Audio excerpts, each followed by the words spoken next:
Hello everybody, it's Olivia Ekpone again here with FloTrack, and I am back with another segment, another preview to dive into the American Track League Holloway Pro Classic, which will kick off July 19th at the University of Florida.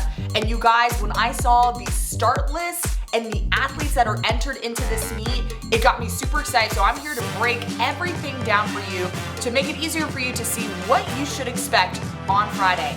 The fields are loaded, the competition's ready to go, so let's take a closer look at who are the best athletes to watch and the events to keep your eyes out for. One of the biggest storylines going into this meet is the women's 800 field, because it will consist of athletes like Athing Mu, Addie Wiley, and Olivia Baker. Unfortunately, Athing Mu has not punched her ticket to the Olympic Games, as things just didn't go as planned for her at the US Olympic trials just a couple weeks ago. But that does not mean she cannot finish the 2024 season on a very high note.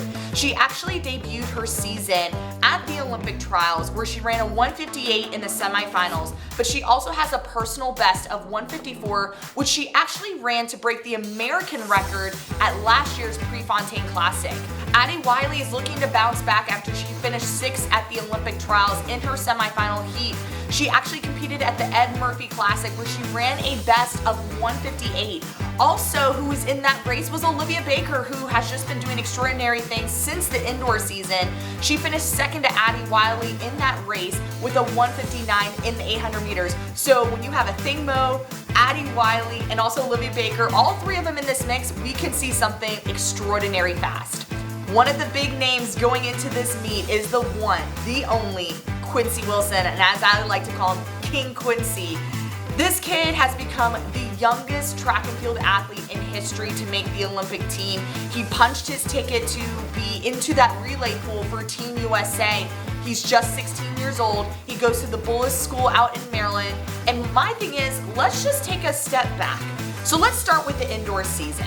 So at New Balance National Indoors, Quincy actually broke the indoor national high school record in the 400 meters, where he went 45.76 to claim the title. Then let's fast forward to the spring season. He debuted his outdoor season with a 45.19 at the Florida Relays. We then saw him hit mainstream at Penn Relays, and I think that's when a lot of people started to know who Quincy Wilson was. This kid in one day split 44 seconds in the 4x4. He went 44.37 in the prelim, which was the fastest 400 meter split by a high school athlete in history at this meet. And then he also won 44.69 in the Championship of America to help the Bullis School finish 3rd at Penn Relays. He worked through the rounds at the US Olympic trials. He went 44.66, which actually broke the national high school record of 44.69, which stood for 42 years. But you guys, it didn't stop there. In the semifinal round, he went 44.59 and lowered that national high school record, which he just set previously. And then on top of that, he was able to finish 6th at the US Olympic trials, where he went 44.94. And from there, was able to be selected to compete in the relay pool. So, best thing for Quincy right now is he actually has lane 6. He has one of the top prime lanes on Friday. So make sure you check out King Quincy in that 400 meters. Up next, let's talk about this men's 100 meters. It has some interesting contenders in this field. You're gonna have athletes who were competing at the US Olympic trials and who have actually are ranked in the top 50 in the world right now. Some of those athletes include Brandon Hicklin, Kyrie King, PJ Austin, and then you also have athletes like Trayvon Bromell, Jamaicans like Sandre Davison and Julian Forte. But you guys, we cannot forget Joseph Ambulé, the one that is known for his closing top end speed. So like I said, this 100 meters could be potentially fast.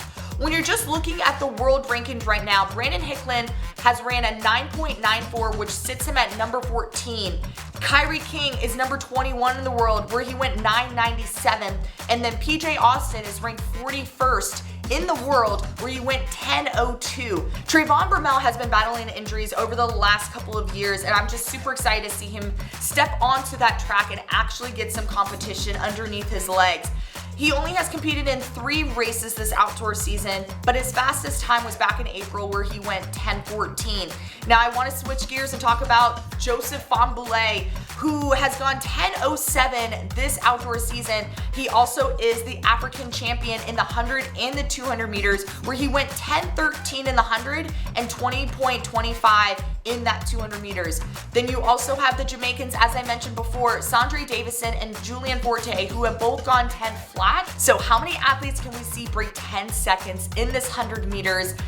We already know it's gonna be at the University of Florida. The energy will be present. It's also going to be hot, but you also have many athletes who are in prime shape right now as they're gearing towards the Olympic Games, but also those that are trying to finish this 2024 season on a very strong note. So I think we can see some many performances that are very well executed over this week on Friday. Lastly, I think it's time to grab a bouquet of flowers for Christian Taylor, who has just been a legend for Team USA in the triple jump. Let's just go over some of the accolades that this gentleman has accumulated over his career. He's 34 years old. He's a 2-time Olympic champion in the triple jump. He made gold medal performances at the 2012 and the 2016 games. 4 straight world championship titles that he has accumulated every time that he has stepped onto the track, dating back from 2011 to all the way to 2019. He has a season's best of 16:56, and he's coming off of a 5th place finish from the Ed Murphy Classic just last weekend. He has a lifetime best in this event where he jumped 18:21, and as I mentioned, he's just been a legend in this sport, and I'm really excited to see how he caps off his last pro meet in his career.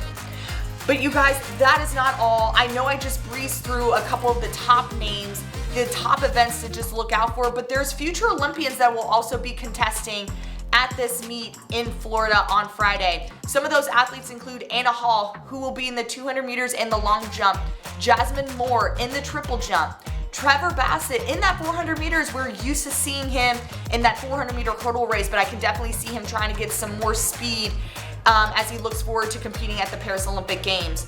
You have Aaliyah Butler, who is an athlete from the University of Georgia. She will be in that 400 meters as well. Bryce Denman in the 400 meter. Brian Level and Arian Knighton will be in the 200 meters. But speaking of 200 meters, you're gonna also have the recent Mount Bird Academy graduate, Adasia Hodge, who runs for the British Virgin Islands. She broke the indoor national high school record in the 200 meters back in 2023. And as she looks forward to competing at the Paris Olympic Games, she's gonna get some speed work this weekend as well. We have another high school athlete from Mount Bird Academy who will be competing in the 400 meters. You're gonna have Skylar Franklin in the mix as well. She just won the U20 Jamaican trials with a 51.99. And again, she will be looking to contest in that 400 meter field along with Courtney Okolo. This was just a glimpse of the top athletes and the top events to look out for the Holloway Pro Classic at the University of Florida. Who are you looking forward to? Which events are you looking forward to seeing? You can catch all of the content around this meet at FloTrack.com, and you can also watch it live on our YouTube channel.